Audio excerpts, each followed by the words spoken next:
ರಾಜ್ಯದಲ್ಲಿ ರೈತರ ಸರಣಿ ಆತ್ಮಹತ್ಯೆ ಹಿನ್ನೆಲೆಯಲ್ಲಿ ಸಾಲ ವಸೂಲಾತಿಗೆ ರೈತರ ಆಸ್ತಿ-ಪಾಸ್ತಿ ಬಹಿರಂಗ ಹರಾಜು ಹಾಕೋದನ್ನು ತಾತ್ಕಾಲಿಕವಾಗಿ ಸ್ಥಗಿತಗೊಳಿಸುವಂತೆ ಬ್ಯಾಂಕ್ಗಳಿಗೆ ಸರ್ಕಾರ ಸೂಚನೆ ಕೊಟ್ಟಿದೆ.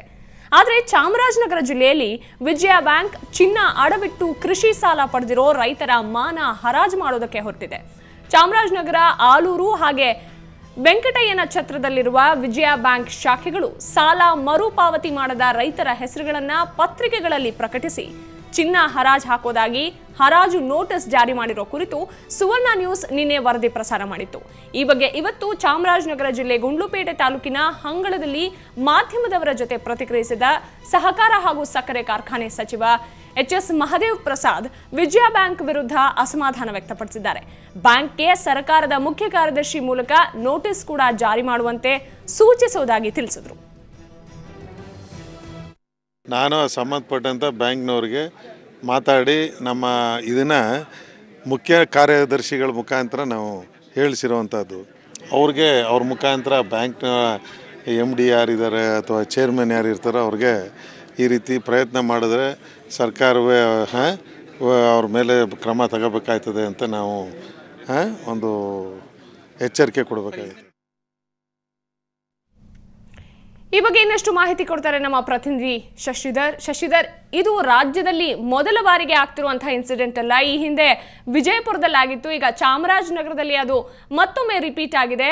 ಬರೀ ಸರ್ಕಾರ ಬ್ಯಾಂಕ್ಗಳಿಗೆ ನೋಟಿಸ್ ಕೊಟ್ಬಿಟ್ರೆ ಇಂಥ ಸಮಸ್ಯೆಗಳು ಸಾಲ್ವ್ ಆಗುತ್ತಾ? ಬ್ಯಾಂಕ್ನವರು ಇದೇ ರೀತಿಯಾದಂತಹ ಕೆಟ್ಟ ವಿಷಯವನ್ನ ಮುಂದುವರಿಸಿಕೊಂಡು ಹೋಗ್ತಾರಾ? ರೈತರ ಮಾನ ಹರಾಜು ಮಾಡುವಂಥದ್ದು, ಈ ಕುರಿತಾಗಿ ಕಠಿಣ ನಿರ್ಧಾರ ತೆಗೆದುಕೊಳ್ಳುವ ಅವಶ್ಯಕತೆ ಇಲ್ವಾ ಸರ್ಕಾರದ ಕಡೆಯಿಂದ? ಖಂಡಿತವಾಗಿಯೂ ಸಂಗೀತ, ಏನು ಸಾಲಕ್ಕಾಗಿಯೇ ಸುಮಾರು ರಾಜ್ಯದಲ್ಲಿ ಕಳೆದ 5-6 ತಿಂಗಳಿಂದ 500ಕ್ಕೂ ಹೆಚ್ಚು ಅನ್ನದಾತರು ಒಂದು ಆತ್ಮಹತ್ಯೆ ಮಾಡ್ಕೊಂಡಿದ್ದಾರೆ. ಅಲ್ಲದೆ ಆತ್ಮಹತ್ಯೆ ಮಾಡ್ಕೊಂಡ ಬಳಿಕ ರೈತರ ಮನೆಗಳಿಗೆ ಭೇಟಿ ನೀಡಿ ಸರ್ಕಾರ ಮತ್ತೆ ಸಿದ್ದರಾಮಯ್ಯ ಅವರು ಆಗಿರ್ಬೋದು ಸಾಂತ್ವನ ಕೂಡ ಮಾಡಿದ್ದಾರೆ. ಅಲ್ಲದೆ ಈ ಬಗ್ಗೆ ಎಲ್ಲಾ ಜಿಲ್ಲಾಧಿಕಾರಿಗಳಿಗೆ ಮತ್ತೆ ಬ್ಯಾಂಕ್ ಅಧಿಕಾರಿಗಳಿಗೆ ಒಂದು ಎಚ್ಚರಿಕೆಯನ್ನು ಕೂಡ ನೀಡಿದ್ದಾರೆ. ಅಂದ್ರೆ ರೈತರು ಈಗಾಗಲೇ ಆರ್ಥಿಕವಾಗಿ ಸಂಕಷ್ಟದಲ್ಲಿದ್ದಾರೆ, ಯಾವುದೇ ರೀತಿ ಸಾಲಕ್ಕಾಗಿ ಅವ್ರನ್ನೇ ಒತ್ತಾಯ ಹಾಕಬಾರ್ದು ಅಥವಾ ಅವರ ಆಸ್ತಿಯನ್ನ ಹರಾಜು ಹಾಕುವಂತ ಪ್ರಕ್ರಿಯೆಗೂ ಮುಂದಾಗಬಾರ್ದು ಅನ್ನೋ ಒಂದು ಸೂಚನೆಯನ್ನು ನೀಡಿದ್ದಾರೆ. ಆದ್ರೆ ಈಗ ಈ ಪ್ರಕರಣವನ್ನೇ ಗಮನಿಸೋದಾದ್ರೆ ಈ ಸರ್ಕಾರದ ಆದೇಶಕ್ಕೆ ಬ್ಯಾಂಕ್ ಅಧಿಕಾರಿಗಳು ಯಾವುದೇ ಮಾನ್ಯತೆ ನೀಡ್ತಿಲ್ಲ, ಸರ್ಕಾರದ ಆದೇಶಕ್ಕೆ ಒಂದು ಕಿಮ್ಮತ್ತನ್ನೇ ನೀಡ್ತಿಲ್ಲ ಅನ್ನೋ ಒಂದು ಪ್ರಸಂಗ ಸಾಕ್ಷಿಯಾಗಿದೆ ಅಂತಾನೆ ಹೇಳ್ಬೋದು. ಇದು ಅಲ್ಲದೆ ಈ ಚಾಮರಾಜನಗರದ ಒಂದು ತಾಲೂಕಲ್ಲಿ ಇದು 100ಕ್ಕೂ ಹೆಚ್ಚು ರೈತರು ಒಂದು ವಿಜಯ ಬ್ಯಾಂಕ್ ಅಲ್ಲಿ ತಮ್ಮ ಚಿನ್ನವನ್ನ ಅಡವಿಟ್ಟು ಕೃಷಿ ಚಟುವಟಿಕೆಗಾಗಿ ಒಂದು ಸಾಲವನ್ನ ಮಾಡಿದ್ದಾರೆ. ಆದ್ರೆ ಈ ಸಾಲವನ್ನು ಹಿಂತಿರುಗಿಸಕ್ಕಾಗಿಲ್ಲ. ಅಲ್ಲದೆ ಸರ್ಕಾರ ಕೂಡ ಒಂದು ಪತ್ರಿಕೆಗಳಲ್ಲಾಗಿರ್ಬೋದು ಮಾಧ್ಯಮಗಳಲ್ಲಿ ಕೂಡ ಒಂದು ಮಾಹಿತಿಯನ್ನ ನೀಡಿದೆ, ಯಾವುದೇ ರೀತಿ ಸಾಲಕ್ಕಾಗಿ ಒತ್ತಾಯ ಮಾಡಬಾರ್ದು ಅಂತ. ಹೀಗಾಗಿ ರೈತರು ಕೂಡ ಒಂದು ಸಾಲ ಕಟ್ಟೋದಕ್ಕೆ ಮುಂದಾಗಿಲ್ಲ ಅಂತಾನೆ ಹೇಳ್ಬೋದು. ಇದನ್ನೆಲ್ಲ ಗಮನಿಸಿದ್ರೆ ಎಲ್ಲ ಒಂದ್ ಕಡೆ ಬ್ಯಾಂಕ್ ಅಧಿಕಾರಿಗಳು ಸರ್ಕಾರದ ಆದೇಶವನ್ನ ಗಾಳಿಗೆ ತೂರಿದ್ದಾರೆ,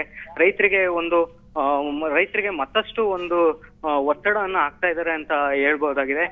ಇದು ಅಲ್ಲದೆ ಇದೇ ತಿಂಗಳು ಒಂದು 17ನೇ ತಾರೀಕು ಒಳಗಡೆ ಏನು ಒಂದು ಸಾಲ ಕಟ್ಟಲಿಲ್ಲ ಅಂತಂದ್ರೆ ಒಂದು ಅಡ ಇಟ್ಟಿರುವಂತ ಚಿನ್ನನ ಹರಾಜಾಗ್ತೀವಿ ಅನ್ನೋ ಒಂದು ಕೂಡ ಪ್ರಕಟಣೆಯನ್ನ ರೈತರನ್ನ ಹೆಸರಾಕಿ ಕೂಡ ಒಂದು ಪತ್ರಿಕೆಗಳಲ್ಲಿ ಜಾಹೀರಾತು ನೀಡಿರೋದು ರೈತರನ್ನ ಮತ್ತಷ್ಟು ಆತಂಕಕ್ಕೆ ದೂಡಿದೆ ಅಂತಾನೆ ಹೇಳ್ಬೋದು ಸಂಗೀತ. Thank you Shashidhar.